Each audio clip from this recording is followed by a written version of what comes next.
bonjour. J'espère que tout le monde va bien. Bienvenue sur Pitch Please, votre podcast live à propos du cinéma où 2 fois par mois j'accueille un invité afin qu'il me parle d'un film qui l'a marqué en bien, qui l'a marqué en mal, parce que c'était le meilleur film de sa vie, parce que c'était le pire film de sa vie. Aujourd'hui, j'accueille avec grand plaisir Quentin Matteo, QM, pour nous parler du film qui l'a marqué. J'ai hâte de voir ce qui va se passer après le pitch recette de pizza. Oui, alors, QM est mon premier invité que je ne connaissais pas d'avant il y a à peu près 10 minutes. Parce que jusqu'à présent, c'est les potes qui sont venus et tout, donc on était en territoire connu. Là, on est en territoire inconnu, autant pour lui que pour moi. Je sais pas si t'as pris le temps de regarder des précédentes émissions du podcast, mais t'as pas l'air de savoir à quelle sauce tu vas être mangé. Non, pas du tout. C'est pas grave, ça va bien se passer. Avant toute chose, je vais te laisser te présenter, l'exercice que tout le monde adore. Salut, moi c'est Quentin Matteo, donc QM, les deux me vont, y a pas de souci. Je suis journaliste, je bosse pour le Canard enchaîné et je suis en fin de formation à Lille. Je suis nantais d'origine, breton de souche. Je pense que c'est à peu près tout, globalement. Tu as une newsletter dont tu me parlais tout à l'heure, que tu fais Ouais. bénévolement et tout ça. Tu traites de quoi à peu près dans cette newsletter? Alors de tout et de n'importe quoi, enfin on en parlait du coup tout à l'heure, mais pour les gens qui vont voir, Dieu merci, vous ne tombez pas sur l'épisode de la semaine dernière dans lequel je parlais d'un documentaire sur la quête de sperme produit par Combini, mais je vous jure que c'est un truc très sérieux. Grosso modo, LRS, les recos du samedi, c'est une newsletter qui paraît les samedis à des horaires aléatoires parce que ça dépend de si j'ai le temps de la finir à l'heure ou pas. Avec une recommandation à voir, une recommandation de quelque chose à lire et une recommandation de quelque chose à écouter. Et donc, c'est des trucs que je pioche de façon tout à fait random parce que ça dépend de ce que je vois passer, tout simplement. Des fois, ça peut être des films que j'ai vus qui valent le coup, des fois des albums, des fois des podcasts, des articles. Et j'essaie de prendre des trucs qui sont un peu, qui sortent de la norme, en tout cas, qui peuvent être sortis en déjeuner de famille le dimanche et qui peuvent sortir du lot, quoi. Ça a l'air top en tout cas. Comme d'habitude dans le chat, vous allez avoir les annonces récurrentes qui vont tomber et il y aura un lien vers la newsletter de Quentin Matteo si jamais vous êtes curieux et que vous avez envie de vous y abonner. En tout cas, je vous y encourage. Merci beaucoup. Quel est le sujet le plus drôle qu'il a traité, demande Pawa. Et le sujet le plus drôle que j'ai traité dans LRS, en vrai, il y en a eu plein, mais il y en a un que j'aime beaucoup, qui est, je pense, lié à ma fascination pour Indiana Jones. C'est des archéologues aux États-Unis, j'ai plus l'état exact, mais c'était un papier du Washington Post où les mecs s'étaient rendus compte en faisant des travaux sur leur propre parking qu'ils avaient des fossiles de dinos qui étaient littéralement sous leurs pieds depuis belle lurette et qui s'en étaient jamais rendus compte. Incroyable. Et j'avais trouvé ça assez cocasse, donc ça m'avait bien fait marrer ouais, à l'époque. On adore. Merci beaucoup Starden pour le follow en passant. Bienvenue, bienvenue sur le radeau. Du coup, Quentin Matteo, tu es avec nous ici, présent pour nous parler d'un film qui t'a marqué. J'ai beaucoup aimé ton choix parce que je suis une personne absolument perfusée aux films d'horreur. Spoiler alert, c'est un film d'horreur. Une des, une des traditions de Pitch Please, c'est que je vous fais pitcher le film d'une façon généralement un petit peu cocasse. On a des gens qui ont dû chanter le pitch. On a des gens qui ont dû faire un pitch en onomatopée. On a donc quelqu'un qui a dû faire son pitch comme si c'était une recette de pizza. Ok. Voilà, tu vois venir la douille. Oui. Moi, ce que je vais te demander, généralement c'est en lien avec le film, je vais te demander de pitcher le film comme si t'étais un alien qui a découvert le film et qui donc du coup doit en parler à ses copains aliens. Alors ouais, moi on m'a envoyé en mission pour en fait savoir un petit peu ce que les humains savaient de nous et j'ai pas été déçu du voyage parce qu'ils sont totalement cons. Alors j'en ai vu des films, hein, j'ai vu du Mars Attack où ils pensaient qu'on était avec des têtes et des cerveaux énormes et récemment on m'a demandé de me pencher sur ce film-là qui est un film totalement con parce que on nous voit quasiment pas de tout le film. Et surtout, on n'a pas du tout cette apparence-là en fait. Et donc, je pense que déjà, le spectateur ou la spectatrice doit se sentir complètement con à devoir essayer de nous imaginer. En plus, on nous a fait popper dans un endroit mais qui est complètement paumé. Il n'y a pas de truc où on va attaquer des grandes villes, machin et tout. Non, c'est vraiment de la merde. Enfin, ils nous auraient foutu dans le Cantal que ça aurait été la même chose. Ouais, pour le coup, Enfin, voilà, la backstory, c'est encore une fois la classique de on va manger des gens, on va les kidnapper, machin et tout. Mais là, enfin, c'est vraiment gaze la façon dont c'est fait. Oh, ça nous tourne en ridicule, limite, hein. Donc, en plus, on sait même pas si on parle de nous dans le film ou si c'est plus une psychose dans un coin paumé. Enfin, non, franchement, j'étais dégoûté, hein. C'était très bien filmé et tout, hein, mais franchement, on nous a volé la vedette. Voilà, c'était un peu dégueulasse. Génial, bravo, bravo, bravo. Franchement, j'ai absolument adoré. C'était au final une très très bonne, un très bon pitch d'alien en colère qui a pas du tout kiffé. Et je peux comprendre que les aliens soient pas forcément d'accord avec ce film. Nous allons donc parler du film Nope de Jordan Peele. Je trouve vraiment que ton pitch était excellent. En plus, tu as déjà commencé à mettre le pied, quelques orteils dans certaines des thématiques et tout. Très très intéressant, je pense qu'on va avoir une analyse très sympa. Moi, pour l'occasion, généralement, pour chaque film, j'aime bien un petit peu me thématiser. Du coup, j'ai sorti ma meilleure chemise un petit peu cowboyesque, mais j'ai surtout ça. Voilà. Alors là, si je fais pas Pecno, budget impressionnant, chapeau incroyable, n'est-ce pas? Je l'aime beaucoup. Pas assez l'occasion de mettre mes chapeaux, donc j'en profite. Du coup, Nope, on va resituer les gens parce que ça a beau être un film récent, on reste quand même sur quelque chose qui est labellisé film d'horreur, ça attire pas tous les publics. Donc on va se regarder vite fait la bande-annonce que j'ai sous le coude, histoire de resituer tout le monde rapidement, et après on s'en parle.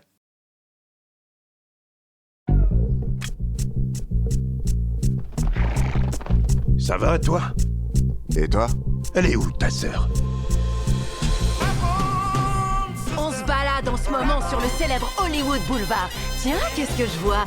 Salut les filles! Ça va comme vous voulez? Salut toi! C'est quoi cette histoire? Elle devrait être là.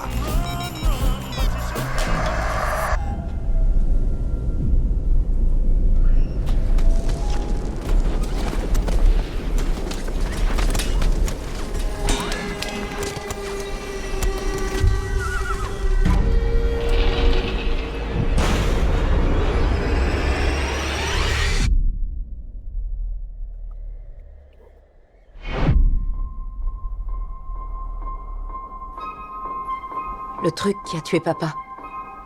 Tu crois qu'il est là? Qu'est-ce que t'as vu? Il est gros.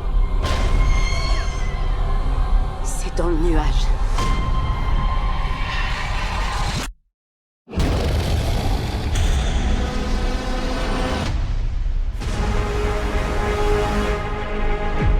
Il est énorme. Il est furieux. Il veut attirer l'attention.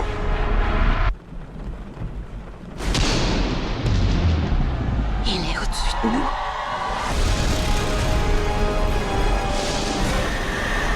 Je crois qu'il te choque pas. Si tu le regardes pas. Il arrive! Regarde pas! Regarde pas, regarde pas, regarde pas! Regarde pas! Regarde pas, regarde pas! Bouge-toi! Dégage! J'essaie de te sauver la vie! Mon frère est là, dehors!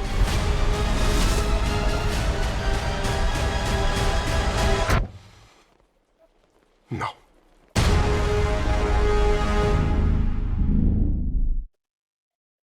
J'adore le nope à la fin.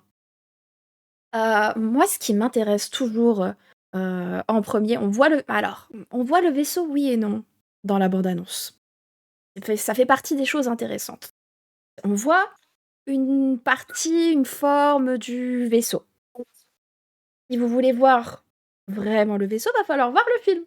Parce que c'est pas forcément 100% comme ça. Du coup, Quentin Matteo, qu'est-ce qui fait que c'est le film qui t'a marqué et le film que tu voulais partager aujourd'hui? Alors moi, il faut savoir que c'est un film que j'ai vu, j'étais en Bretagne, je donne le contexte, hein, mais on est un soir d'hiver, il fait évidemment nuit noire à l'extérieur, et à la base, je ne sais pas que c'est un film d'horreur. C'est-à-dire que j'ai vu la bande-annonce, mais pour moi, je me dis, ah, on est peut-être plus sur de la SF, etc. Et en fait, c'est un film qui m'a traumatisé dans les 5 premières minutes.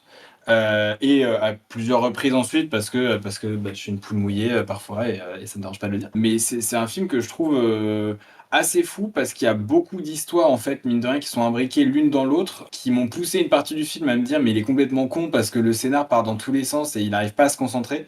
Et finalement les choses s'assemblent au fur et à mesure et ça donne un ensemble qui est plutôt cohérent. Et puis au-delà de tout ça, il y a littéralement le scénar. Enfin, pour moi, c'est bon. J'ai retrouvé parce que tout à l'heure on avait cette discussion de, je te disais, je l'ai un peu entre guillemets, je me le suis auto-pitché avec une comparaison avec deux films. Donc il y avait Les Autres avec, j'ai encore oublié, Nicole Kidman, et en fait l'autre parallèle c'était avec The Dead Don't Die avec Adam Driver et je Mhm. crois que j'ai oublié le nom du deuxième acteur, mais avec notamment Uma Thurman dedans si je dis pas de bêtises. Ah oui, Euh, Selena Gomez. C'est pas Bill Murray qu'il y a dedans? Bill Murray, c'est ça. Et en fait, pour moi, c'est vraiment un crossover un peu entre ces deux films, à savoir que ça emprunte à les autres parce que on se fait beaucoup flipper soi-même sans voir forcément grand-chose. Et pour le côté The Dead Don't Die, c'est le scénario qui est complètement loufoque et où, enfin, je veux dire, il y avait très peu de chances pour que ça passe, quoi, et que ce soit véritablement tourné, réalisé et que l'idée, elle fasse du chemin, quoi.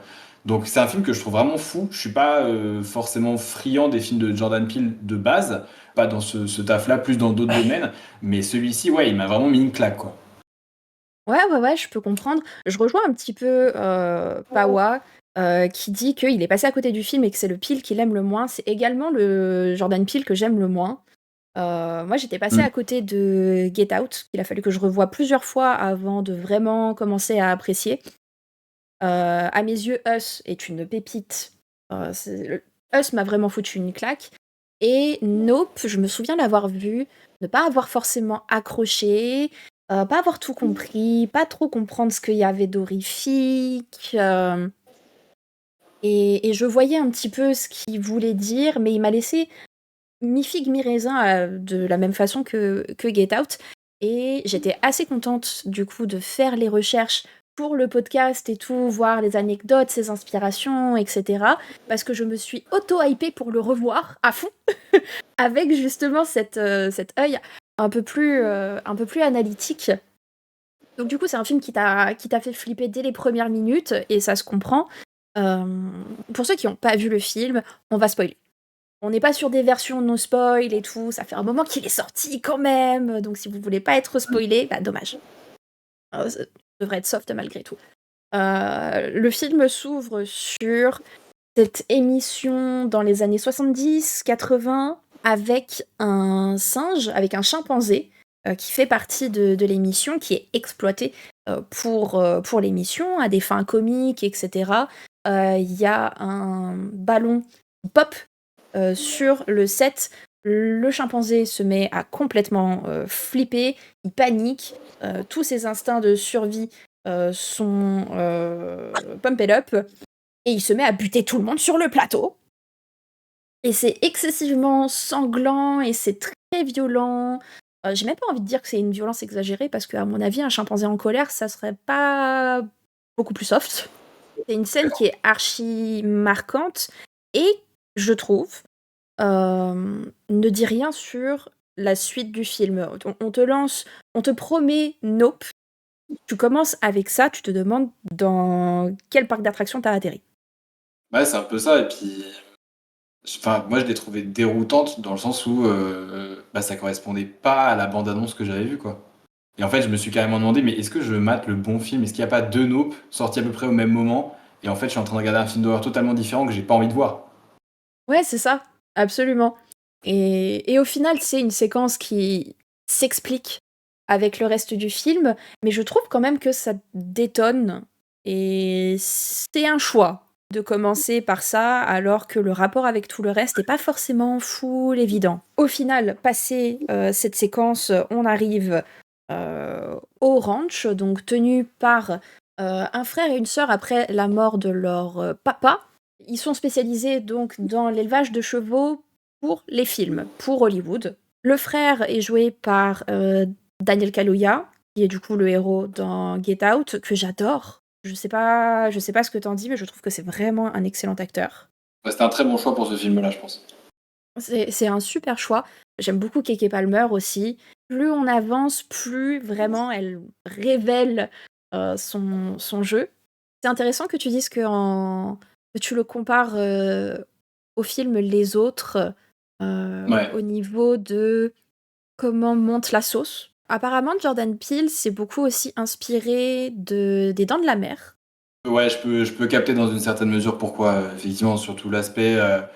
En fait, enfin, entre guillemets, c'est huge but not seen. Il y a C'est quelque ça. chose d'énorme que tu sais, mais tu le vois pas, et on te le tease au fur et à mesure du film. D'ailleurs, Les Dents de la Mer, enfin, moi, m'a fait flipper quand je l'ai vu en étant beaucoup plus jeune que ça. Et notamment pour ça, en fait, parce qu'il y a vraiment tout ce truc de. En fait, on te le montre pas. Ce qui fait que pendant des années, d'ailleurs, j'avais du mal à aller me baigner à la mer, parce que j'étais persuadé que j'allais me faire goumer par un requin, quoi. Donc. Alors qu'on le rappelle, tous les ans, il y a moins de gens qui meurent d'une attaque de requin que d'une noix de coco qui lui leur tombe sur le coin de la tête. C'est pas faux, c'est pas faux. C'est une vraie stat. Donc voilà, il découvre, ce frère et cette sœur, qu'il y a un vaisseau spatial planqué dans un nuage au-dessus du ranch. Et leur objectif principal, ça va être de réussir à avoir une image du dit vaisseau. Pendant que parallèlement, le vaisseau est en train de se faire exploiter par le parc d'attractions du coin. On est sur une réflexion de notre rapport au final au spectacle. Qu'est-ce qu'on est prêt à faire pour le spectacle, pour la fame, pour le frisson, qui est vachement, vachement intéressante. Moi, la scène qui m'a vachement marquée, et c'est justement quand le show commence dans le parc d'attractions. Ouais. Oui, putain. Je pense que c'est la scène qui a dû dégoûter tout le monde. Je sais pas ce que t'en as pensé de cette scène. Moi, elle m'a un peu. Enfin, en fait, je la vois beaucoup et je te rejoins énormément sur ce truc-là, in fine, de notre rapport au spectacle et un peu d'une certaine manière du rapport au star system. Et je vais me permettre de développer un tout petit peu là-dessus parce que le propriétaire du parc d'attractions est joué par Steven Yeun, qui est enfin, exceptionnel dans le film. Mais ce mec-là, pour moi, est l'un des plus. Paradoxalement, c'est l'un des mecs les plus un peu lambda d'une certaine manière que j'ai vu dans un film, mais pour autant qui fait figure de méchant à mes yeux, et où pour moi c'est l'incarnation même, tu sais, entre guillemets, des enfants stars, où, bah, enfin, je veux dire, on se souvient tous de Jordi, etc. Enfin, tu sais, au bout d'un moment, ça marche plus, quoi. Et là, c'est le mec, il a pas voulu lâcher la rampe, quoi. Il a pas voulu lâcher la rampe. Et moi, c'est surtout ça qui m'a, je pense, qui m'a dégoûté, c'est l'aspect humain, en fait, dans le truc, plus d'ailleurs que l'aspect bah, alien derrière, quoi.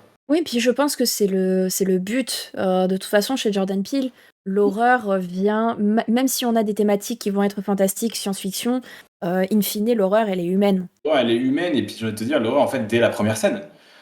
En fait, c'est assez marrant parce que je me rends compte maintenant que t'en parles, mais on parle d'exploitation dans le cadre d'un show, et en fait, dès la première scène, c'est déjà cette thématique-là qui est mise en avant. Et tu vois, en fait, avant qu'on en discute là, j'avais même pas tilté, en fait. J'étais juste en mode, non, c'est juste un trauma, tout va bien. Non, non, non, vraiment, ce en quoi la scène de début, les shots, ce qui va se passer dans le film, est assez inattendu parce que on te prend pas par la main pour t'expliquer pourquoi on te sort cette scène en tout premier. Tu peux croire que c'est uniquement la backstory du personnage de Stephen Yeun, parce que du coup, après l'attaque du chimpanzé, pour le chat, il y a une seule personne qui survit, il y a deux personnes qui survivent à l'attaque du chimpanzé, un enfant qui devient plus tard le propriétaire du parc d'attractions qui essaye d'exploiter le vaisseau spatial, et une autre dame qui est complètement défigurée, que vous avez aperçue dans la bande-annonce. Et c'est en ça que le personnage donc, de Steven Yeun n'a pas voulu lâcher, c'est que malgré le traumatisme de ce moment-là, c'était un enfant star, et il continue de surfer sur son trauma Ouais. Ah bah pour oui. ouvrir son parc d'attractions, pour faire un show. Et on se dit que quelqu'un qui survit à ça réagirait autrement. Peut-être voudrait un peu plus respecter les animaux, comprendre qu'on ne peut pas les maîtriser. Lui, vu qu'il a survécu à ça une fois, il s'est dit « je suis invincible ».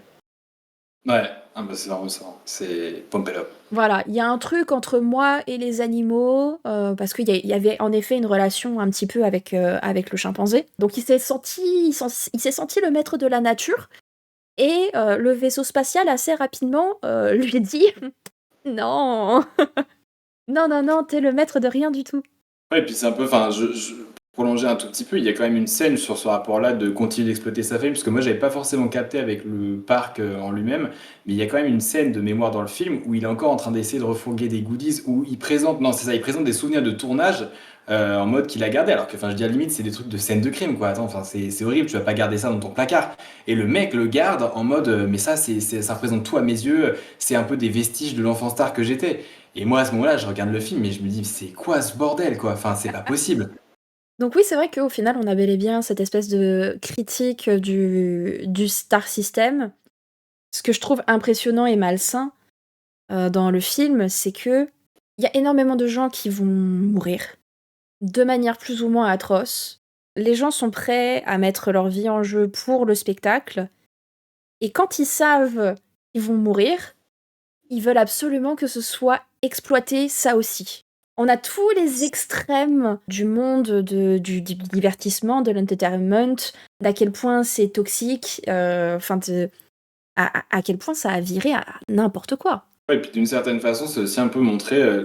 En fait, tous les protagonistes veulent pas, d'une certaine manière, mobiliser l'existence de cet être alien, entre guillemets, pour les mêmes raisons. Effectivement, on a Steven Yeun qui veut le rentabiliser parce que pour lui, ça lui fait une sorte de planète sauvage dans lequel il peut montrer un alien et forcément, ça a de la gueule. Et à côté de ça, on a le personnage donc, de Daniel Kaluuya et sa sœur. Keke Palmer qui pour le coup eux veulent le documenter limite c'est pas pour faire un constat d'assurance mais grosso modo c'est pour montrer qu'il se passe des trucs pas nets mais en fait on apprend que le père donc de Daniel Kaluuya dans le film avait déjà ce truc de donc dompter des chevaux et la façon dont il meurt est absolument je pense aussi génial que foncièrement conne parce que en fait l'alien grosso modo et là je vais essayer de pas en dire trop mais on va dire que des fois ça lui arrive de relâcher des petits trucs qu'il aurait bouffé pour le dire très simplement et il faut savoir que le père de Daniel Kaluuya meurt comme ça. Dans le film, il meurt. J'ai l'impression de spoiler tout le monde, c'est horrible. C'est prévu, on a prévenu, il y aura des spoils, ne t'en fais pas. Le père de Daniel Kaluuya dans le film meurt parce qu'il y a une pièce, alors je sais même plus de combien, mais on est sur de l'équivalent 50 centimes en France, qui grosso modo lui rentre dans le crâne en fait à je sais pas quelle vitesse, mais on est sur un solide 180 km/h. Donc évidemment il meurt. De mémoire dans le film, c'est un peu comme ça que Daniel Kaluuya se dit attends c'est trop bizarre, j'aurais des clés de bagnole qui tombent dans mon champ, machin et tout, c'est pas normal. Et en plus l'une d'elles a buté mon père quoi. Et cette quête-là, justement, de l'alien, est plus dans le fait de prouver qu'il y a un truc pas net et limite de rendre justice à son père, parce qu'il est quand même mort. Enfin, je veux dire, c'est une mort qui est un peu gaze, on va pas se mentir. Mais pour le coup, lui, il est vraiment dans ce truc-là, dans cette idée de justice, et de dire, mais attendez, je suis pas fou, il y a vraiment un problème. Et en même temps, de découvrir que son voisin, Steven Yeun, lui, pour le coup, il capitalise à mort dessus, et il est là en mode, mais allez les gars, il y a pas de problème et tout, ça vous dit pas, on bosse ensemble pour se faire encore plus de blé. Enfin, ce qui est lunaire, quoi. Et le fait qu'en plus ce soit dans un cadre où littéralement c'est la Creuse version States, moi je trouve ça génial. C'est vraiment genre, c'est Only in America, mais en même temps Only in America version la Creuse, et ça pouvait que se passer là-bas en fait. Tu pouvais pas avoir un autre cadre, un autre décor pour le film. Non, c'est sûr. C'est sûr, honnêtement, pour tout ce qui est sensationnalisme et grandiloquence, ça pouvait que se passer aux States. Oui, ouais. Du coup, après avoir vu ce film, est-ce que tu t'es un petit peu documenté sur, je sais pas, making of, comment ça a été fait? Parce que j'ai trouvé ça fascinant, tout le boulot qu'il y a derrière. Non seulement au niveau des influences cinématographiques et pour l'histoire, mais aussi comment ils ont pensé, les aliens, etc. Est-ce que toi, du coup, après avoir vu le film, tu t'étais dit, ça m'intéresse? Ouais, mais alors pas par le. Moi j'ai toujours ce truc-là après avoir vu des films d'aller regarder un petit peu la note qu'ils ont tapée sur IMDb, Rotten Tomatoes, parce que. Et puis de lire en fait l'avis des critiques aussi, parce que j'aimerais bien savoir ce que les gens en pensent. En plus il y a des trucs que j'ai pas compris. Très souvent j'ai ce truc-là d'aller chercher ending plus nom de film, parce qu'en fait je suis pas sûr d'avoir compris la fin, et à un moment donné il y en a marre. Et pour le coup, en fait, moi, je suis pas rentré par cette porte-là inhabituellement, mais si, en fait, non, je te dis une connerie. Je suis vraiment rentré par cette porte-là, et en fait, à un moment donné, au détour d'une critique, j'ai lu un truc en mode. En plus, l'histoire du chimpanzé au début est inspirée d'une histoire vraie, et j'étais là en mode wow, mind blowing. Et je suis allé regarder, et c'est une histoire vraie. Et donc là, j'ai encore plus flippé. J'étais toujours dans le noir, on était toujours en Bretagne et toujours en hiver, et il faisait toujours nuit. Et donc pour le coup, ouais, en fait, l'histoire du chimpanzé, il y a une vraie influence et une vraie inspiration derrière qui est très très sérieuse. C'est l'histoire du chimpanzé Travis que je ne connaissais pas, alors que pour autant, il a vécu jusqu'en 2009, donc j'étais encore enfin j'étais né quoi. Et en fait, je connaissais pas du tout cette histoire, mais pour la raconter dans les très très grandes lignes, Travis, c'était un chimpanzé en fait qui avait été élevé et éduqué avec une dame qui s'appelait Sandra Herold à Stamford dans le Connecticut aux États-Unis. Là où ça fait lien avec en fait notre histoire, c'est que il se trouve que Travis est décédé en 2009 abattu par un agent de police. Et pas random, il est décédé comme ça parce qu'en fait il s'est attaqué à une pote de sa mère adoptive, donc Sandra Herold, qui s'appelait Charla Nash, et il l'a littéralement mutilée en lui. Alors j'ai plus la trad exactement, mais grosso modo il l'a rendu aveugle, il a lacéré son visage. Enfin, je vais pas donner trop de détails non plus, mais voilà, c'était une agression extrêmement violente. Je vous invite à. La fiche Wikipédia est pas si normalement hard que ça de mémoire, mais alors je l'ai pas parcouru dans le détail, donc peut-être faites gaffe. Mais j'étais franchement surpris et bluffé de me dire que ce truc-là avait vraiment eu lieu. Et ça m'a fait reconsidérer tout le début en fait. Et tout justement ce travail un peu de méthodologie, de recherche qu'avait mis Jordan Peele et pour le coup toute l'équipe du film là-dessus en fait. Mais ça m'a limite plus traumatisé parce que je me suis dit, attends, donc c'est réel en fait, ça peut vraiment se produire, tu vois. Donc c'est comme ça que je me suis renseigné un petit peu. Et puis après, il y avait tout l'aspect CGI aussi. Il y avait les décors que je trouvais particulièrement beaux. Et ouais, franchement, c'est un film que je trouve fou au niveau de la réal, au niveau des plans. Il y a des plans qui sont vraiment magnifiques. Ouais. Alors qu'on pourrait se dire, bon, allez, c'est juste un film d'Alien, faites pas chier. Et il y a des choix artistiques, je trouve, qui sont très très forts dedans. Et je me souviens il y a une scène à un moment donné qui a à moitié un jumpscare, ou alors personne n'a jumpscare dessus, et c'est juste moi, et c'est pas grave. Mais il y a une scène où, de mémoire, Daniel Kaluuya se balade dans son ranch et il pense qu'il va tomber nez à nez avec des aliens. Et c'est ce qui se passe puisqu'il tombe nez à nez avec, je crois, 3 ou 4 petits aliens, mais avec une tête d'alien cliché, mais t'es tellement dans le film que tu te dis, ouais, non, c'est eux, c'est sûr. Et où en fait, c'est juste des gamins avec des masques. Ouais, Mais moi, ouais, j'étais ouais. tellement terrorisé que je me suis dit, allez, c'est bon, c'est fini, il va se faire buter. Fin du film, emballer ses pesées, générique dans 5 minutes. Au final, il est mort comme une merde, il a jamais pu le prendre en photo, son alien. Donc, ouais, non, franchement, il y a des plans qui sont juste fous. Et en fait, ouais, de voir comment est-ce que ça avait été fait, comment ça a été pensé. Enfin, Jordan Peele, moi je suis vraiment admiratif, quoi. Surtout que, enfin, on parle quand même d'un mec, moi je l'ai connu avec ses sketchs, pas du tout la même personne, quoi. Ouais, je trouve ça hallucinant de se dire que le gars du mème, du sweaty guy, tu sais, le gars qui est en train de stresser, qui est tout en transpiration, Ouais. voilà, qu'on a vu partout sur Internet, qu'on continue d'utiliser, c'est Jordan Peele. Ah bah, les sketchs de Key and Peele, ouais, franchement, il y a des trucs. Enfin, Ouais. et c'est marrant parce que, mine de rien, pour les avoir revus, et j'en vois passer souvent dans mes feeds sur Insta ou sur Twitter, mais en fait, tu peux un peu pré-shot l'aspect what the fuck de ces films déjà dans la façon dont ils écrivaient les sketchs. Parce qu'il y a déjà des trucs où, enfin, en fait, c'est un peu, ouais, déluré d'une certaine manière, mais en fait, c'est vachement efficace. Enfin, moi, le film. Nope, quand je le regarde a posteriori, je me dis c'est hyper intelligent et je me suis juste fait avoir comme un bleu et c'est pas grave.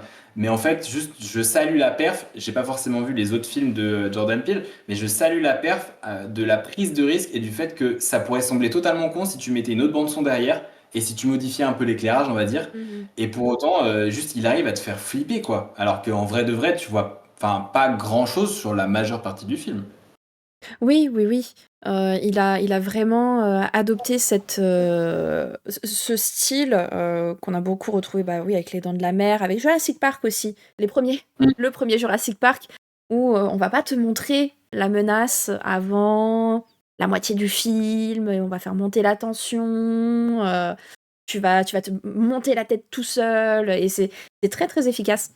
Mais oui, non, faut dire que Jordan Peele, il fait vraiment il fait non seulement des films d'horreur de qualité avec du propos, avec des choses à dire, etc., mais aussi visuellement extrêmement impactant. T'as des plans dans Get Out qui sont incroyables. Gros Plodicus, mon rêve de voir Alain Chabat faire le prochain L'Exorciste. Oh, par pitié, oui. Pourquoi pas, pourquoi pas. Du coup, on avait commencé un petit peu à tirer les fils de ce dont parle le film.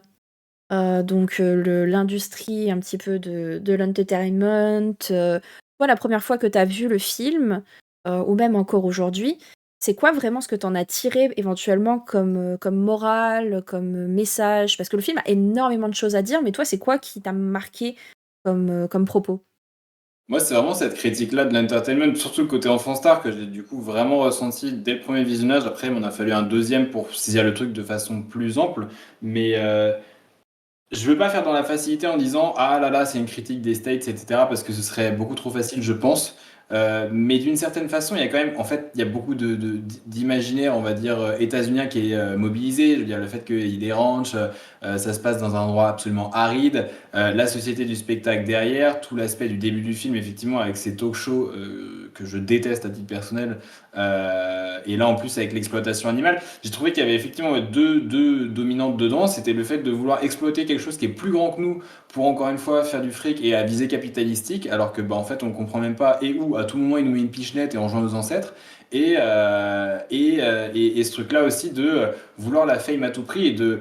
Tu sais, c'est un peu le même de lâche ça. Bah en fait là c'est la même chose, mais il l'a pas lâché. Moi c'est vraiment ce que je retiens le plus, Mhm. c'est le fait de dire, je pense qu'il y a un moment donné où tu es tellement obsédé par la réussite en termes de popularité et on va dire d'un point de vue financier aussi, que en fait des warning signs il en a eu plein. Je veux dire le personnage de Steven Yeun dans le film, moi tu me fais réchapper à une attaque de chimpanzé sur un set comme ça, en plus en sachant que c'est possible dans la vraie vie, mais plus jamais je me risque à un métier hard. Moi je deviens bibliothécaire enfin en Bretagne et puis voilà tu vois, genre dans le CDI tranquille, il peut rien m'arriver. Là le mec décide de poursuivre sur la lancée et il a vraiment toujours ce truc là de il veut pas lâcher l'affaire, il veut pas lâcher sa fame. Et c'est vraiment cette critique-là que j'ai le plus vu dedans. Après, sur le personnage de Daniel Kaluuya et comment dire, j'ai oublié le nom de Keke l'actrice, Palmer. moi, de Keke Palmer, là j'ai un peu moins vu la morale. Enfin, t'as des grandes thématiques, des liens familiaux, comment dire, de la justice d'une certaine manière. Mais en fait, son personnage m'a vraiment fait marrer parce que c'est un peu le mec qui comprend pas ce qu'il fout là. Et je me retrouve beaucoup dans ce mec-là. Parce que dans tous les. Enfin, pas là actuellement, mais dans beaucoup de films voilà, d'aliens, d'anticipation, d'horreur, on est là avec, comment dire, des gens qui vont courir dans tous les sens ou faire quelque chose de très brave. Le truc le plus brave que fait Daniel Kaluuya dans le film, à mon sens, c'est d'acheter des caméras de vidéosurveillance. Mhm. Donc, c'est l'équivalent de passer chez Darty pour faire installer ça chez soi, quoi. Donc, c'est ça que je trouve ouf, c'est qu'il y a des aspects du film qui empruntent à l'extraordinaire, mais en fait, si tu y réfléchis 2 minutes, le film est d'une banalité qui est sur le papier affligeante. Et pour autant, il fait un truc qui est très fort de juste t'entraîner dedans et te dire tiens, bah attends, tu pensais que t'étais en terre connue, bah regarde, on est en terre inconnue, on n'est pas sur la 5 quoi. Ouais, ouais, ouais, carrément. Mais j'aime bien ce que tu dis, le fait que il y a une espèce de banalité. Au final, est-ce que ça rend pas le truc un peu plus fort? C'est comment dire? La façon dont c'est tourné, la réaction de chacun des personnages et tout est tellement naturaliste, tellement réaliste, on pourrait clairement s'y voir en fait. Moi Mm. demain tu me dis il y a un ovni dans le nuage au-dessus de ton appart, est-ce qu'on n'a pas tous chopé ce réflexe de vouloir le prendre en photo, le prendre en vidéo, éventuellement par curiosité ou pour se protéger? On veut une trace, on veut pouvoir le voir. Ils ont ce réflexe-là qu'on aurait tous. On peut vraiment s'identifier à tout ce qui se passe au fur et à mesure. Et même le personnage de Steven Yeun, il est pas choquant, il est à peine caricatural, j'ai envie de dire, tellement on connaît, on voit exactement une célébrité ou même quelqu'un qu'on connaît qui a cette soif de la fame et qui va pas retenir les leçons et qui va tout faire, même les trucs les plus chelous, les plus dégueux, les plus what the fuck pour s'accrocher à cette fame. Et donc au final, on est sur un scénario d'Alien qui relève de la SF, mais dans une mise en scène très très réaliste. Et je trouve ça extrêmement impactant. Ce que je trouve ouf aussi, c'est que maintenant que j'y pense, je pense que si tu vires la première scène, le film a pas du tout la même couleur. Clairement. Alors, certes, ça fait un gros trou d'un point de vue backstory, etc. Mais en fait, je pense que tu es tellement choqué dès la première scène que ça contribue beaucoup à l'aspect film d'horreur, alors qu'en soi, ça pourrait être un très bon film de SF et juste qui emprunte un tout petit peu à l'horreur si tu vires cette première scène. Parce qu'il y a ce truc-là, effectivement, de tu vois pas l'alien en soi. Ce qui est assez marrant d'ailleurs, parce que Jordan Peele trouve des façons assez intéressantes, je trouve, de te faire mesurer à quel point c'est pas tant une menace d'une certaine manière, mais quelque chose qui ne peut pas être dompté et avec lequel il faut vraiment pas s'amuser du tout, tu vois. Mhm. On l'a vu dans la bande-annonce, mais la scène où il pleut, sauf sur leur baraque, moi je la trouve énorme cette scène-là. Et c'est là que tu te rends compte d'à quel point t'es dans la merde. Et ça nous a pas demandé d'avoir, comment dire, des tripodes de la guerre des mondes qui tirent partout, etc. hein. Ça nous a juste demandé d'avoir pas de flotte qui tombe sur une baraque, bon, qui, soit dit en passant, est assez grande, on va pas se mentir. Mais c'est ça que je trouve fou, quoi. Alors que le film aussi est goofy en fait. Oui, ah oui, complètement. Et ça, c'est C'est Keke Palmer. Tu la mets dans n'importe quoi et ça devient un petit peu goofy, elle est comme ça. Mais au final, autant toi que moi, que les gens du chat et tout, dans une situation pareille, je pense que si on nous regardait de l'extérieur, on aurait l'air goofy aussi, en fait. Bah bien sûr. Et puis, enfin, bon, après, il y a quelques vannes aussi dans le film, même s'il n'y en a pas tant que ça quand il pense. Mais il y a des trucs qui, sur le coup, peut-être paraissent pas goofy d'ailleurs, alors qu'en soi, ils le sont. Typiquement, il y a des plans, je me souviens du vaisseau, où je veux dire, si tu le prends totalement hors contexte, c'est à mourir de rire tellement c'est ridicule. Parce qu'on n'a pas parlé encore de la forme du vaisseau, mais rien que ça, pour moi, je suis désolé, mais ça, c'est le truc le plus goofiesque du film. Euh, mais pour le coup, tu as ce truc-là de, en même temps, tu as l'impression que tu peux te marrer et en même temps, tu es terrorisé parce que tu te dis, mais si ce truc-là demain existe, on est foutu. Clairement. Clairement, clairement. Je trouve ça drôle que tu dises que la forme du vaisseau est goofy et qu'à tes yeux, c'est genre le truc le plus fun, parce que pour moi, pas du tout. Mais j'adore la forme du vaisseau, la forme finale du vaisseau, quand on connaît l'influence qu'il y a derrière et tout ce que ça peut signifier, je trouve ça juste magnifique. Bah, je pense que ça dépend comment tu as imaginé la forme du vaisseau pendant la première partie du film. Je pense que ça emprunte beaucoup Ouais, à ça. ouais, ouais, je comprends ce que tu veux dire. Moi, j'étais persuadé pendant la première moitié que c'était un grosso modo chapeau de cow-boy. Et j'étais là en Oui. mode, tu te fous de moi, quoi. Le mec fait un film sur des rancheros en plein milieu des States, dans un endroit paumé où il y a des chevaux à quasiment un plan sur trois. Et je veux dire, Steven Yeun avec enfin, tout le monde a des chapeaux. Et tu vas me dire que l'alien qui les désigne tous a la forme d'un chapeau. Ouais. Et j'étais là en train de me dire, mais là, c'est du troll à ce niveau-là, c'est plus possible. Tu veux pas qu'on te prenne au sérieux. Je pense qu'il y a un côté un peu troll assumé à ce niveau-là, parce que clairement, Ah quand ouais. on voit la forme du chapeau de Steven Yeun, c'est la même forme. Il y a des moments, le vaisseau a exactement la même forme. Et c'est ça que je trouve ouf d'ailleurs, c'est que, enfin, et du coup ça renforce vraiment l'aspect goofy de certains plans où tu vois le vaisseau se déplacer, où c'est juste, enfin, ouais, je saurais même pas comment décrire ça, mais c'est juste ridicule quoi. Je comprends. T'as pas peur d'un truc pareil quand tu le vois effectivement à 300 mètres. Bon, par contre, quand il est au-dessus de toi, c'est plus la même. C'est sûr. J'adore ce qu'on nous dit dans le chat. On est sur des humains qui n'agissent plus comme des humains et un animal qui agit comme un animal. C'est vrai qu'au final, ce qu'on appelle le vaisseau spatial a des qualités animales. On est sur quelque chose qui est un prédateur, qui mange qui mange les gens, qui digère les gens, qui recrache ce qu'il n'a pas aimé, et qui se comporte comme certains animaux que nous on connaît, c'est-à-dire qu'il ne faut pas les regarder dans les yeux, ils se sentent menacés, s'ils se sentent menacés, ils chargent. Donc c'est en effet très, très règne animal.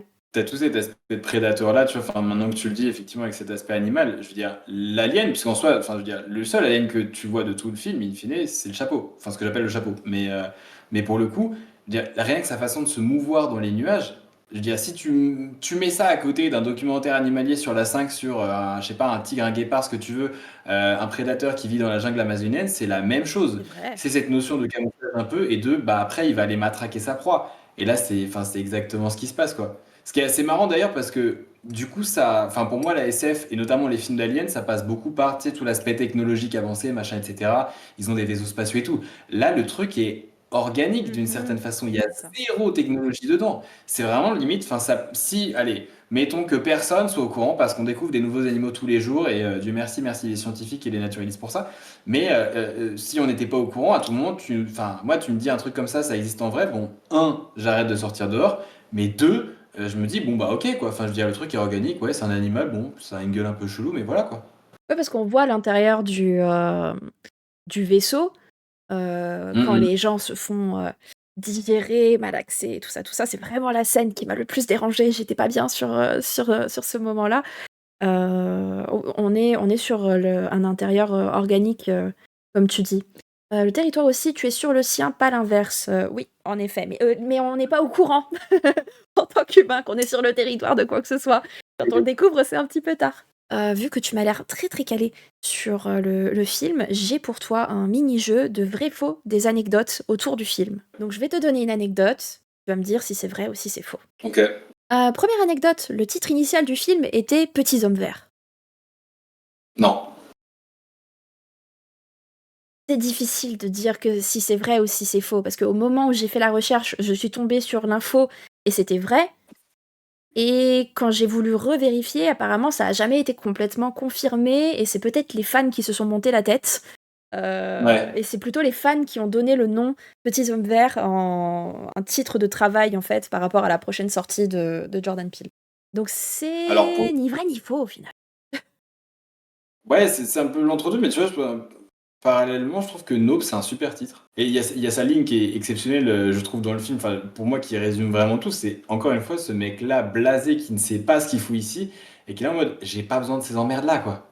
La vie est déjà suffisamment dure pour que je me tape pas un cataclysme de cette taille-là avec un voisin qui fait le trou du cul à côté, quoi. Clairement, clairement, quand j'ai su que le film s'appelait Nope, je trouvais que c'était brillant. C'est ce que disait Jordan Peele, c'est que c'est la réaction quand il t'arrive un truc de zinzin, ou c'est la réaction de certaines personnes quand on leur propose un film d'horreur. Ouais. C'est le nope, nope, nope, nope, nope, nope. Ah, mais là, c'est.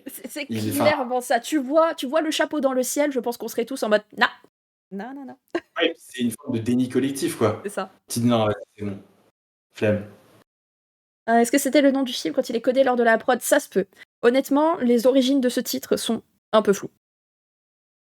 Deuxième anecdote, il n'y a qu'une poignée de plans du ciel avec de vrais nuages dans tout le film. Je crois que c'est vrai. C'est vrai. En effet, on a 700 plans composés d'effets visuels. L'équipe des effets visuels a passé 1 an à faire de la recherche et du développement pour créer les nuages numériques parce que, vu que les nuages sont clés dans le scénario, ils ne pouvaient pas être tributaires des aléas de Dame Nature. Donc au final, aucun nuage n'est vrai. Juste aucun nuage n'est vrai, et ce que je trouve dingue, c'est que même la nuit n'est pas vraie. Même les séquences de nuit, ils ont pas tourné la nuit, ils ont tourné 2 jours, et ils ont appliqué des process sur l'image pour donner l'impression que c'est la nuit, mais au final, dans ce film, rien n'est vrai. C'est assez marrant, enfin, ce qui en dit beaucoup aussi, je trouve, sur la morale même du film. Ouais, clairement. On est réellement dans le désert, etc. Ça, le setting est vrai, mais à chaque fois que on regarde cet environnement principal qu'est le ciel, bah, tout est faux. Donc on aurait pu se dire grosso modo que ça se trouve le film a véritablement été tourné dans la Creuse et ensuite dans post-prod ils ont tout foutu dans le désert. Voilà, ma théorie est peut-être pas si Voilà, ça. on sait pas, on sait pas. Autre anecdote, Jordan Peele a été inspiré par le Covid pour faire ce film. Je pense pas. Non, il me semble pas. J'ai un gros doute dessus parce qu'il me semble que je l'avais lu ou que j'avais lu quelque chose qui allait dans ce sens, mais je vais dire faux pour le game. Faux pour le game. Eh ben non, c'est vrai.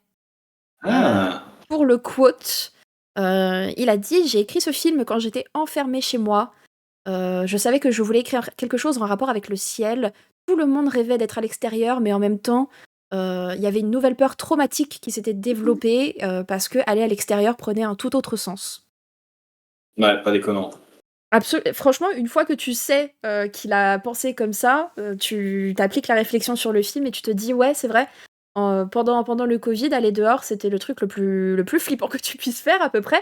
Et là, c'est en effet l'extérieur qui fait peur. Anecdote suivante.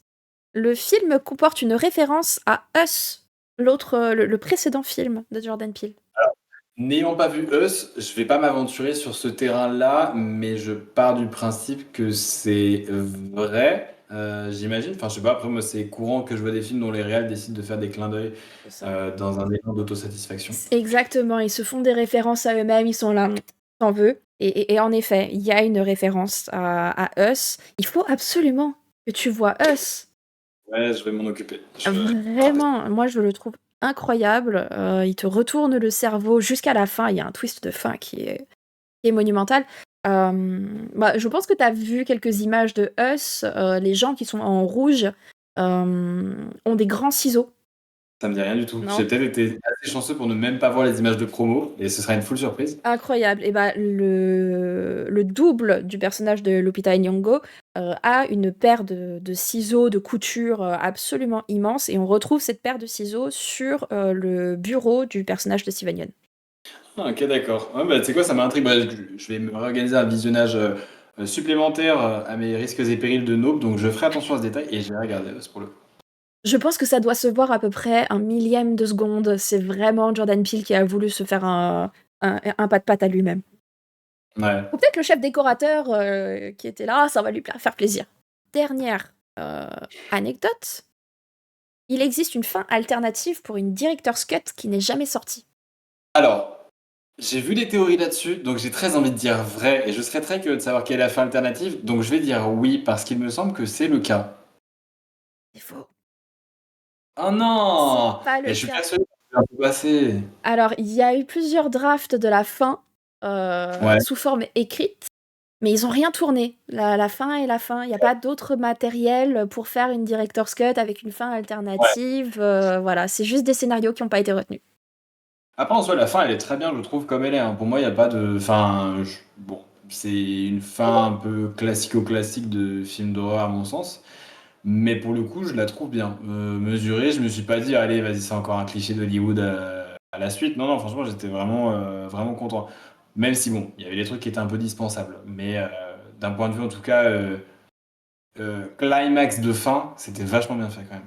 Ouais, je suis plutôt d'accord. Après, peut-être que le côté cliché, c'est les gentils qui gagnent, mais dans la mesure où Oui. le message du film, c'est que, enfin, en partie, une partie du message du film, c'est on n'utilise pas les animaux et les êtres vivants pour le profit, pour l'entertainment, pour le cinéma, et que bah, c'est les personnages qui respectent le plus la nature et les animaux, qui ont le plus conscience du pouvoir, de la grandeur de la nature et des animaux, qui survivent à la fin parce qu'ils savent comment y faire. Je pense qu'il y a de ça dedans. Et puis après, c'est.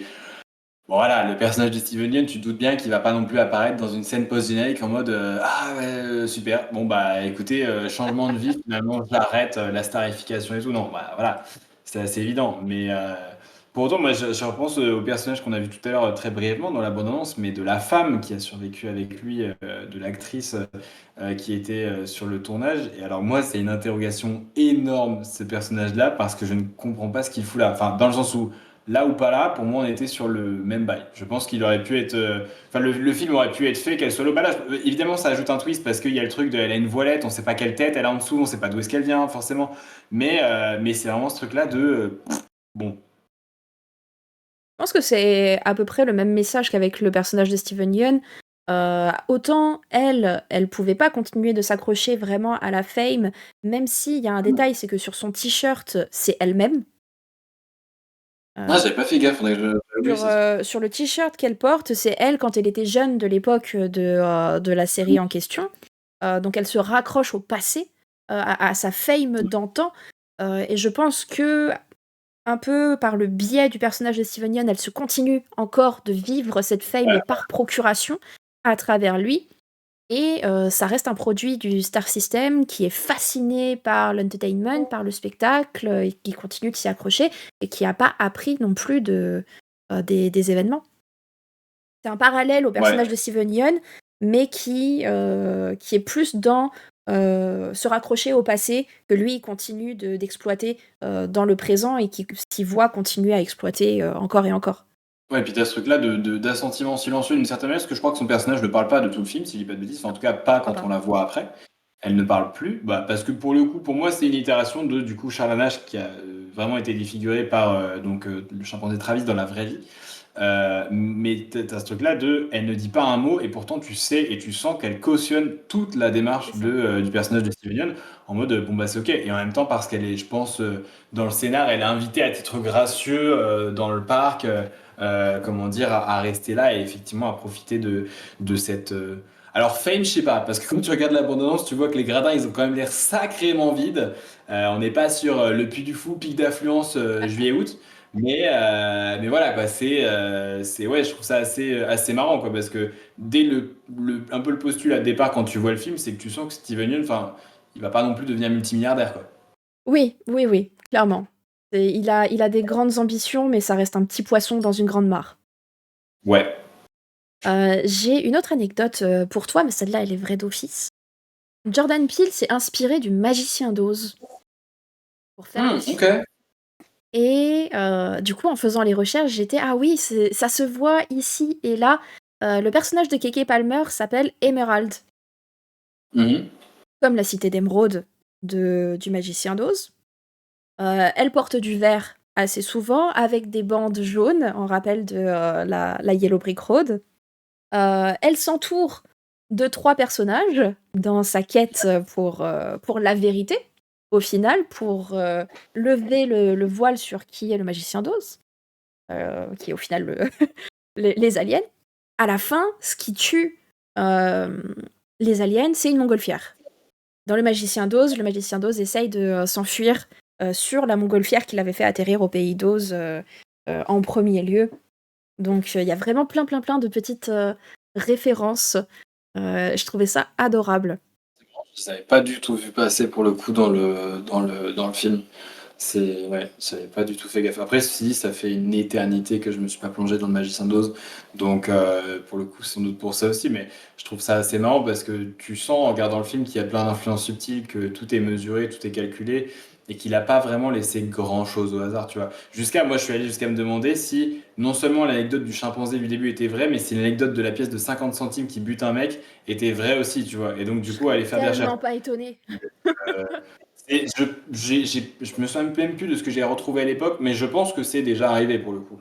Mais voilà, c'est quand tu vois le film et qu'après, enfin, c'est un peu marrant, mais ça fait un peu penser à, comment dire, Inception, où le film il a été disséqué dans tous les sens par les fans, par les spectateurs, les spectatrices, pour savoir, ok, ça veut dire quoi, machin et tout. Bah là, en fait, ça vient très naturellement d'avoir ce réflexe-là, d'aller creuser, de se demander, mais pourquoi est-ce qu'il a fait tel ou tel choix de plan, quelles influences il a eu, est-ce que ça c'est volontaire ou pas, tu vois. Donc, Mais je pense que t'as raison quand tu dis qu'il a vraiment rien laissé au hasard. Je pense qu'il y a des messages très réfléchis, cachés ici et là. Ceux qui ont la ref auront la ref, ceux qui l'ont pas, c'est pas grave. Éventuellement, si t'es curieux, tu finis par aller chercher et te renseigner et découvrir des trucs. Je sais pas si t'as un attachement particulier à Nope pour pour que ça t'ait marqué autant que ça. Est-ce que tu t'y retrouves dans toi, ton rapport au divertissement, ton rapport au cinéma, ton rapport au sensationnalisme tel qu'il nous entoure euh, dans la vie de tous les jours? Est-ce que tu penses que ça a résonné avec toi ou est-ce que ça a rajouté à une réflexion que tu avais déjà? Bah, je pense que ça résonne avec un rapport qui pourrait être un peu qualifié de professionnel par rapport à mon métier de journaliste parce que on a un peu ce truc-là de la déontologie. Enfin, je dis on a un peu, oui, évidemment, on a de la déontologie, pardon, je veux pas chier sur la profession gratos, c'est pas le cas, mais on a ce truc-là de la déontologie et effectivement, il y a certaines règles, certaines limites à pas franchir. Et moi, je l'ai beaucoup ressenti dans ce film-là avec le fait de me dire que le personnage de Steven Yeun franchit ces règles-là et n'a vraiment, enfin, je veux dire, il fallait s'arrêter beaucoup plus tôt. Et ça a vraiment résonné en moi parce que j'étais là en train de me dire, c'est marrant parce que c'est des comportements du vraiment tout pour la fame, de on va tout faire, on va tout montrer, quitte à jouer avec la vie ou la santé de certaines personnes, comment dire, et avoir des principes moraux qu'on envoie aux oubliettes. Bah, c'est vraiment comme ça que je l'ai perçu en me disant, mais juste c'est pas possible. Et c'est marrant parce que ça dépeint un comportement qui est très humain et que moi j'observe de temps en temps, comment dire, dans le milieu, si on peut dire ça comme ça. Mais en fait dans n'importe quelle situation de la vie. Donc je pense que ça a résonné pour ça. Et la deuxième, c'est parce que d'une certaine manière, je m'identifie un petit peu au personnage de Daniel Kaluuya, littéralement à son nope en fait, littéralement à ça, parce que moi ça m'arrive très souvent aussi d'avoir des situations où pour le coup je suis en train de me dire, enfin c'est un peu le même de eh gros ça y est, tu vois. C'est vraiment le truc de bon, franchement ça va, enfin je dis ah, ok ça peut être énorme, ça peut être une catastrophe planétaire. Moi à la base j'étais juste parti faire une lessive, voilà, sans moi quoi. Je veux pas être associé à ça, laissez-moi tranquille. Et je fais genre j'ai pas vu. C'est encore une fois ce truc de déni, tu vois. Je pense que je sais pas si j'aurais eu la même relation, enfin la même réaction pardon que le personnage de Daniel Kaluuya en voyant ce qu'il attendait entre guillemets, tu vois. Mais je pense qu'il y a un monde où j'aurais fait la même chose. Il y a un univers où j'aurais juste dit, allez, non, vas-y, c'est bon. Allez, on va aller jusqu'à la ville la plus proche, on va changer de vie, on va faire autre chose, on devient éleveur de caribou ou je sais pas quoi, et juste on se taille et puis voilà quoi. Ouais, clairement. Je pense que moi, ma réaction, ça aurait été de me tailler. Oui, ouais. Dire nope, mais se tailler après. Ah ouais, clairement. Si je réussis à avoir une photo, c'est cool pour la postérité, mais je me casse le plus loin possible, en fait. Je m'amuse pas à commencer à faire de la chasse à l'alien, hein. Ah bah non, surtout pas avec lui quoi. Et du coup, par rapport à l'alien, parce qu'on en a parlé au tout début, le design de l'alien. Le design de l'alien, bah en vrai, moi je le trouve à la fois, il me plaît d'une certaine manière, à la fois je le trouve stylé. et à la fois il me gave. Pourquoi? Parce que je vais commencer avec ce qui me gave, mais du coup le truc du chapeau, moi j'ai pas digéré le truc. J'étais vraiment en train de me dire non, mais tu peux pas troller, fais-nous un truc. Enfin voilà, qui est là, je peux pas avoir peur d'un truc pareil. In fine, j'ai eu peur du truc. Mais il y avait vraiment ce truc-là de la forme, le design au départ. Et en fait, le fait que ce soit limite un objet informe, qui ne parle pas, qui n'exprime grosso modo rien, parce qu'en soi, enfin, il n'y a pas de communication véritablement. C'est tu comprends ce qu'il souhaite, son comportement, mais par rapport à ce qu'il fait dans le film, avec tout l'aspect prédateur, tu vois. Mais c'est vraiment quelque chose que j'ai trouvé très intéressant parce que bah, pour avoir vu pas mal de films d'aliens, dont les aliens notamment, il y a vraiment ce truc-là de beaucoup de gore souvent qui est apporté ou des caractéristiques physiques qui font que ça fait super peur. Là, je veux dire, le bouc, enfin l'alien, pardon, mais dans le film, pour le coup, c'est bah, si t'enlèves le fait qu'il bute des gens, en soi, ça va, hein. Oui, ouais, clairement. Bah, la forme finale, je la trouve magnifique. Ah oui, oui, bien sûr. Mais pour le coup, c'est.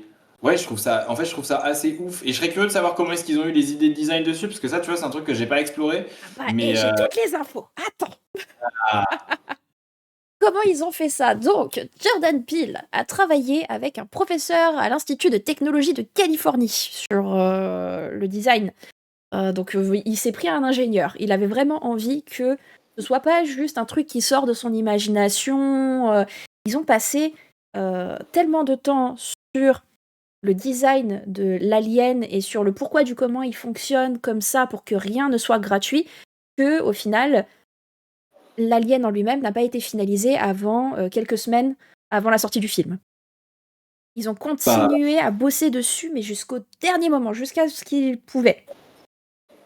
On est sur des influences des méduses, des pieuvres, des calamars. Donc très créatures marines, ce qui se comprend, hein, le côté un petit peu... le côté flottant, moi, c'est surtout ça que je retrouve dedans. Le côté méduse à fond, le fait qu'il y ait des espèces de tentacules, on s'y retrouve totalement. Ils ont voulu l'imaginer comme quelque chose qui pourrait... Ah, il fallait que ça puisse se cacher dans les nuages, donc en plus ils voulaient que ce soit vraiment Ouais. réaliste. Ils ont pensé à sa capacité à générer un champ de force électrique. C'est vrai que tout ce qui est électrique, du coup, ne fonctionne plus aux alentours de la créature. Ils se sont inspirés pour ça de comment fonctionnent les anguilles électriques et les aptéronautidés. Je n'ai aucune idée de ce que c'est. Mais ils sont vraiment allés chercher dans le monde animal des choses qui existent réellement sur Terre, mais pour lui donner une forme un petit peu extraterrestre, ou en tout cas, j'ai pas envie de dire inédite, parce que le design, quand j'ai vu le film, j'étais un peu morte de rire. Je trouve que la forme finale est magnifique, mais ça m'a fait rire. Je sais pas si tu connais Evangelion. Oui, oui, oui, oui, oui, oui. Voilà. Oui, ouais. Mais j'ai vu après, j'ai vu Evangelion après, donc pour le coup, j'ai pas eu cet effet-là dès le départ. Euh, mais un autre truc qui m'a fait marrer, d'ailleurs, puisqu'on on parle du design de cet alien, c'est le. Moi, j'ai vu un peu ça comme un hommage d'une certaine manière, mais le fait qu'il aspire des trucs en son centre, qui faisait pour moi, c'était un gros clin d'œil au fait que dans les films d'aliens, on va dire dans les premiers, t'avais un peu ce truc de la soucoupe volante avec un champ de force gravitationnel qui faisait monter des gens et qui les téléportait. Et j'ai un peu vu un parallèle dessus. Je me suis dit, tiens, c'est marrant d'avoir revisité ça comme ça. C'est beaucoup plus drôle, c'est beaucoup plus bestial d'une certaine façon. Et moi, ça me plaît. Ça me rappelle une des affiches pour le film, qui est un cheval qui se fait aspirer, tu sais, Oui, vers le haut. On a cette image caricaturale maintenant de la vache qui se fait aspirer par une soucoupe ouais. volante, voilà, le one-one de la soucoupe volante. Et il y avait cette affiche qui reprenait cette image-là, mais avec un cheval qui se faisait aspirer vers le haut. Mais elle dit que dalle. Et ça, c'est cool. Oui. Ouais, tu te doutes qu'il va y avoir un truc d'extraterrestre. Mais je dis, enfin, moi, je la trouve très belle. Le fait que, de mémoire, l'image, c'est de nuit, si je dis pas de bêtises. Oui. Donc, t'as tout un jeu d'ombre aussi dessus, tu vois. Et enfin, je pense que si tu la vois vite fait, tu captes pas trop ce qui se passe. En fait, faut vraiment s'attarder un peu sur le détail pour commencer à avoir une idée de. Ah, c'est peut-être pas le film auquel je pensais. On n'est pas sur un film type. Putain, j'ai pas de film de chevaux en tête. Ah, en effet. Mais moi, ça m'avait fait bien rire de revoir la forme, donc du coup, de Evangelion. On est aussi sur une forme, et là, il y a des débats intéressants sur le sujet, qui rappellent les anges, mais quand on se penche vraiment sur la Bible, les anges, c'est pas des formes humaines, c'est un espèce de gros œil solaire qui brille avec plein d'ailes sur les côtés. Je vous invite à vous renseigner sur à quoi ressemble un ange euh, biblical accurate. Mais grosso modo, c'est la forme finale du vaisseau spatial. Et je trouve ça intéressant de se poser la question de qu'est-ce qu'il a voulu dire avec ça. Franchement, je sais pas, hein, c'est. Peut-être que c'est effectivement une référence biblique. Je pense que, étant donné qu'on a dit tout à l'heure, il laisse rien au hasard, donc je pense que c'était voulu et donc il y a forcément une signification derrière. Après, moi, j'avais pas cette anecdote-là en fait, et les références bibliques qu'il y a derrière, ce qui est un peu con parce que je suis quand même censé être chrétien, quoi, donc bref. Mais il y a ce truc-là de, je pense que c'est volontaire. Après, qu'est-ce que ça peut vouloir dire? Je sais pas, parce que en soi, si tu prends le principe de tout le film et le rôle entre guillemets de l'alien, je mets rôle entre guillemets, mais pendant tout le film, c'est quand même une force surnaturelle, bestiale, un prédateur. Et donc du coup, je saisis pas trop le truc. Alors si, peut-être, parce que je sais plus, tu le vois dans la scène avant qu'il bute Steven Yeun ou pas? Non, la forme finale, elle est vraiment toute à la fin. Donc c'est parce que tu vois, à la rigueur, il aurait adopté sa forme finale devant Steven Yeun avant de le buter. J'aurais pu voir un peu la symbolique de bon, allez, Steven, tu vas quand même aller au paradis, mon bonhomme, même si t'as fait de la merde et tout, t'inquiète, délivrance, machin. Si c'est à la fin, en fait, je comprends pas trop parce que du coup, ça colle pas vraiment avec tout ce qui a été dit ou plutôt tout ce qui a été laissé entendre entre guillemets pendant tout le film, tu vois. Je vois pas trop en quoi est-ce que ça serait une délivrance, sachant qu'en fait, on passe notre temps à nous dire c'est un prédateur. Mais après, c'est parce que j'associe du coup cette représentation potentiellement biblique à une idée de délivrance, de paix, de tu vas aller dans l'au-delà, etc. Tu vois. Ouais, je vois totalement ta lecture. Euh, Moi, tel que je le vois, y a une hypothèse là-dessus que j'avais bien aimée, c'est qu'au final, on n'est pas tant sur un alien que quelque chose de terrestre qui existe depuis toujours, mais qu'on ne sait pas. Hmm. Euh, Au final, on n'est pas sur quelque chose de surnaturel, mais sur quelque chose de foncièrement naturel. Et qu'il ait cette forme d'ange biblique, pour moi, c'est une façon de dire que la nature, c'est Dieu. Ouais. Notre terre, c'est Dieu. Les animaux, c'est Dieu. Dieu, c'est ce qui nous entoure. Et il faut respecter justement notre environnement et les animaux et tout ce qui est vivant.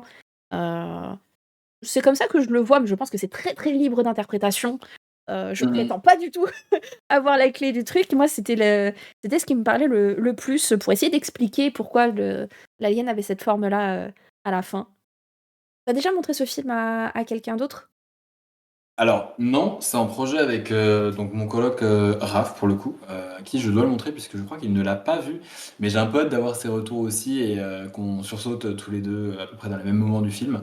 Mais ouais non, c'est un film dont j'ai beaucoup reparlé par la suite parce que j'étais vraiment quand on me demande de conseiller des films d'horreur, sachant qu'il y en a pas beaucoup qui m'ont marqué, même si j'en ai quand même vu pas mal alors que je n'aime pas foncièrement ça. Alors, c'est lui et les autres en général que je sors en premier quoi. On arrive doucement sur la fin. J'ai un petit jeu pour toi. J'ai extrêmement peur. Est-ce qu'il va s'agir encore une fois d'une imitation avec des... Ok. Non, non, non, là tu vas pouvoir te faire plaisir. On va inventer, enfin, tu vas inventer la suite de Nope. Ok. Ça s'appelle Nope, Nope, Nope. Je vais tourner 3 roues Ok. que tu pourras voir sur le live. Une roue avec un lieu, un setting. Une roue Ok. avec un monstre. Ouais. Et une roue qu'on va tourner 2 fois pour avoir notre casting. Ok. Alors attends, je récupère juste le live puisque je ne l'ai pas. Là, c'est bon, je crois que je suis en train de le récupérer. Ok. Donc je vais pouvoir voir la roue en même temps. Voilà. Écoute, Et c'est bon. à partir de ces éléments, tu vas devoir nous pitcher la suite de Nope. Nope 2. Ok. J'avais une idée de pitch pour Nope Nope, mais du coup, je la conditionne à ce truc-là. Ok, ça marche. Tu vois bien la roue? Ouais, ouais. Normalement, on est good. On part sur le lieu. Par pitié, le parc d'attractions, je vous jure que j'ai un pitch dessus là, je me vois trop bien. Oh là là là là, la station spatiale. Ah ok, ouais, ok. Alors, on avait le choix entre Océan Pacifique, à parc d'attractions, studio de tournage, base militaire, route 66, complexe hôtelier de luxe, quartier résidentiel modèle ou station spatiale. Du coup, ça va être la station spatiale. C'est factuellement obligé que ce soit l'ISS. Ça, Ou ça peut être une station Oh, spatiale. c'est une station spatiale. Ok. On passe à la menace. On a soit un jingle qui rend fou, un brouillard qui enregistre les cris, une toile d'araignée interdimensionnelle, des mouches géantes, des ombres conscientes ou des algues carnivores. J'ai aussi animaux invisibles ou monolithes géants. Ok. Je croise les doigts là. C'est la pire étape. Par pitié, un truc exploitable. C'est le jingle qui rend fou. Ok. Il y a quelque chose à faire, hein. Moi, personnellement, ça me donne des idées. Là, les deux conditionnés, ouais. Enfin, notre casting, tu vas avoir le choix. Enfin, tu vas avoir le choix. La roue a le choix entre Zendaya, Pedro Pascal, Nicolas Cage, Margot Robbie, Robert Pattinson, Jenna Ortega, Adam Driver ou Aubrey Plaza. On va la tourner 2 fois pour avoir nos héros. Ou héros et antagonistes, c'est toi qui choisis. On a un casting. Adam Driver, dont on parlait tout à l'heure. Ah, c'est parfait. Alors là, c'est bon, je pense que je peux avoir un truc potable.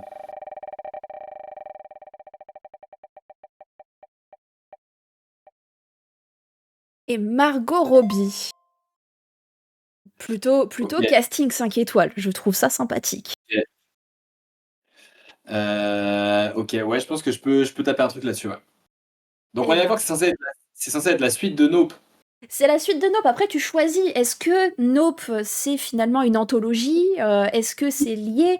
Après, là, on était sur des aliens et t'arrives sur une station spatiale. Moi, je pense qu'il y a moyen de un petit peu lier les trucs, mais c'est ton moment de créativité. À toi de nous pitcher un film avec tous ces éléments.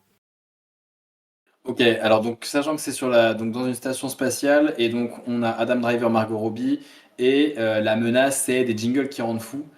Moi j'avais une idée là-dessus parce que j'avais un peu cette idée de reprendre la thématique de Nope où en gros c'est Adam Driver et donc Margot Robbie qui jouent deux astronautes qui sont dans une station spatiale et ils sont pas tout seuls. On sait pas trop combien de temps ça fait qu'ils sont là-bas, mais juste ils se rendent compte que un à un les membres d'équipage disparaissent de façon inexpliquée après avoir entendu un fameux jingle qui rend fou dans l'ISS et avoir tenté de suivre la source de ce fameux jingle pour trouver ce que c'était, d'où ça venait, etc.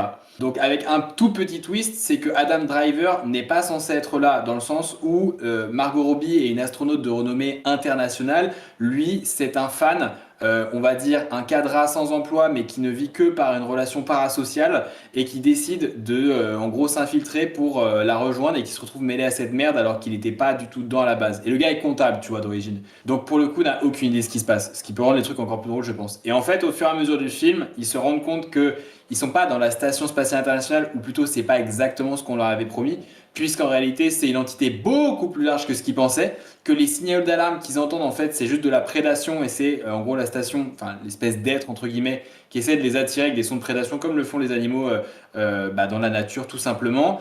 Et le but pour eux ça va être évidemment de survivre en étant coincé à plus de 400 bornes d'altitude, avec en plus un comptable pour le coup, et Margot Robbie qui elle doit à la fois gérer sa survie et gérer le potent à côté d'elle qu'elle doit potentiellement ramener sur Terre. Je dis pas qu'ils vont tomber amoureux parce que je pense pas que ce soit le cas. Et le happy ending peut potentiellement être conditionné au décès de Margot Robbie que je trouverais très drôle avec juste Adam Driver qui réussit à retourner sur Terre parce que le plot twist final c'est que non seulement Adam Driver retourne sur Terre mais personne ne croit à ce qui s'est passé parce qu'on part tous du principe que c'est un comptable qui sait pas de quoi il parle.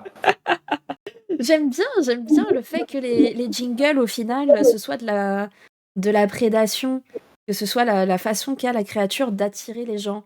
Merci beaucoup. Non, mais vraiment, il y a des vrais cas documentés d'animaux qui reproduisent des sons très humains dans une volonté de communication. Je crois c'était quoi? C'est des orques ou des dauphins? J'ai vu, mais ouais, je pense que le concept en tout cas a dû être repris à plusieurs endroits, mais que je trouve absolument terrifiant par ailleurs. Donc je pense Clairement. que ça marcherait bien. Mais Ça marcherait bien.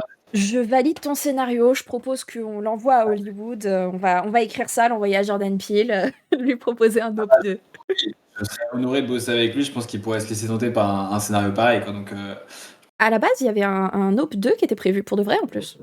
Je te sens pas convaincu par le projet. Nous arrivons sur la fin. En réalité, j'aurais encore 1000 autres questions. moi aussi, besoin de 1000 autres anecdotes aussi, mais en tout cas très cool. Merci beaucoup.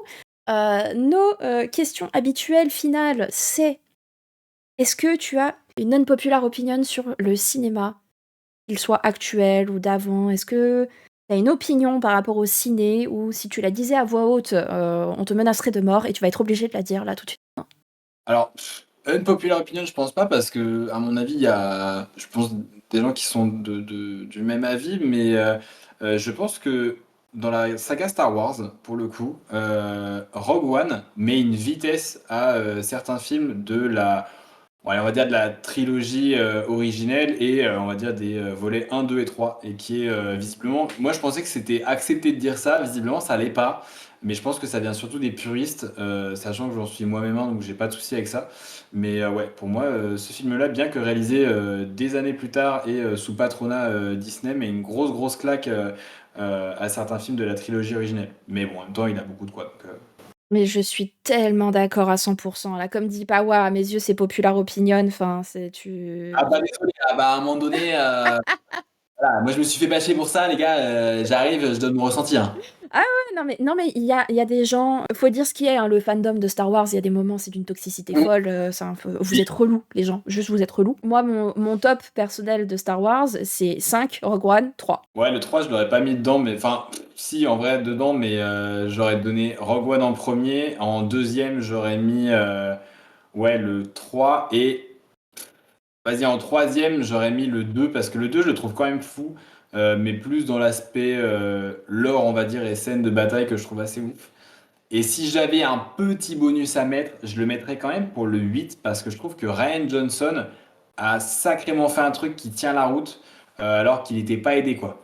Donc, Elle est là, ton unpopular opinion. Elle est là, ton unpopular opinion, le 8. ouais, Et là encore, tu prêches une convaincue parce que moi, j'ai beaucoup aimé le 8. Je le trouve très bien. J.J. Ah, mais Abrams j'ai a fait n'importe quoi avec Star Wars. Il s'est retrouvé avec le matos en mode maintenant, il va falloir rattraper ce bordel. Et il a fait ce qu'il a pu avec ce qu'il y avait. Et je trouve que le Ouais. résultat est tout à fait louable.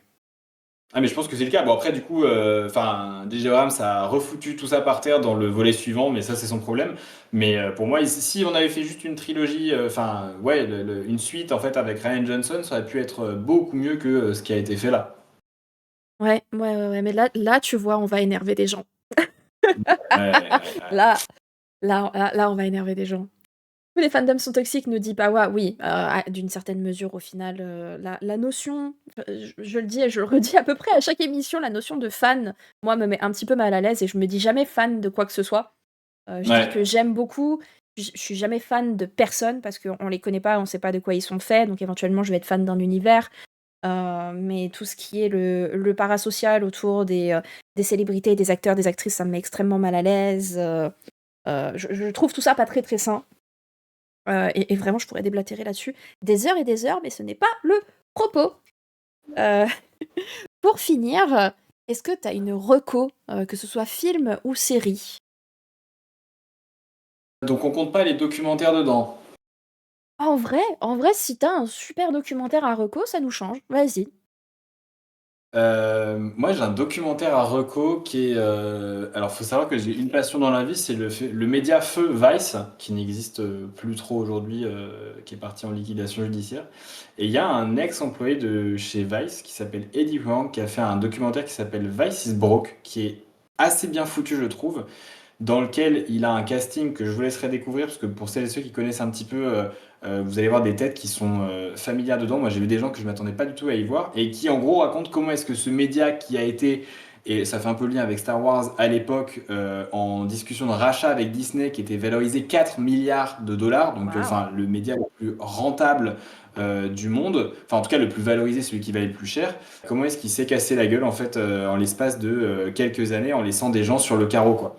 Et si vous connaissez un petit peu Vice, moi je vous invite vraiment à voir ce documentaire-là, parce que Vice est un média de folie avec ses bons comme ses mauvais côtés, et ce docu-là est juste insane sur plein de points. Ok, et bah écoute, c'est noté. Ça a le mérite d'être original. Merci beaucoup. Non, mais on va apprendre des choses. On va s'éduquer. Je connais Vice, je trouve que c'est un excellent média. Je savais pas qu'ils étaient dans la merde à ce point. Encore moins qu'ils auraient pu être achetés par Disney. What?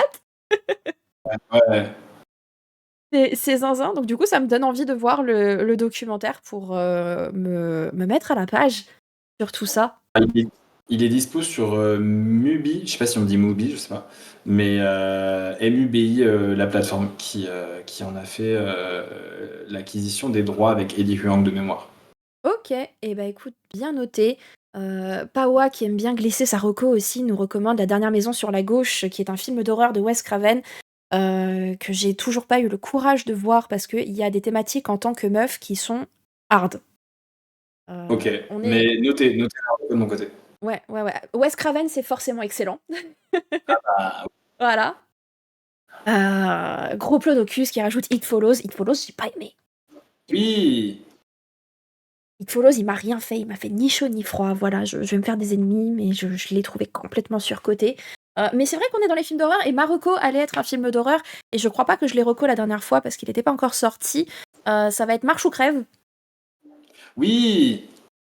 Mais je crois que tu as posté dessus, il me semble, en disant que tu l'avais vu et tu le recommandais, et c'est vrai qu'il faut que j'aille le voir. J'ai posté à propos de l'acteur principal, David Johnson, que je trouve phénoménal, parce que je trouve qu'il a un talent de zinzin, et voilà, tout ce qu'il fait est incroyable. Dans Alien Romulus, il était génial. Mais voilà, je trouve que Marche ou crève est magistral, et j'en ai parlé dans un autre live, donc pour certains, c'est vraiment, je radote, mais de la difficulté de faire un film sur des gens qui marchent. Le concept de base, oui. Quand le concept de base, c'est des gens qui marchent, il faut sacrément s'accrocher pour faire quelque chose de quali, qui va garder le spectateur, qui va vraiment bien transmettre ses enjeux. On se repose quand même sur du Stephen King, donc à ce niveau-là, le matériel de base est solide, mais il y a des grosses libertés qui sont prises. À mes yeux, le film tient ses promesses, il t'accroche. Tous les acteurs sont très très bons. J'ai rien trouvé à redire. J'en suis sortie avec l'envie d'appeler ma maman pour lui dire que je l'aime.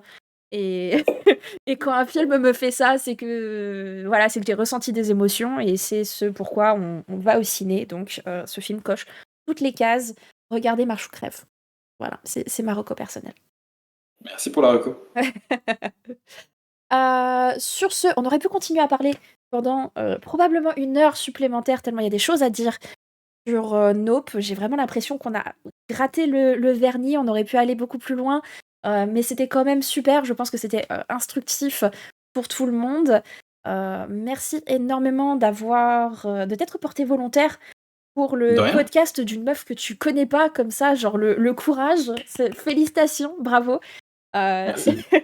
J'ai adoré ce moment. J'espère que t'as passé aussi un bon moment. Si c'est pas le cas, le dis pas tout de suite.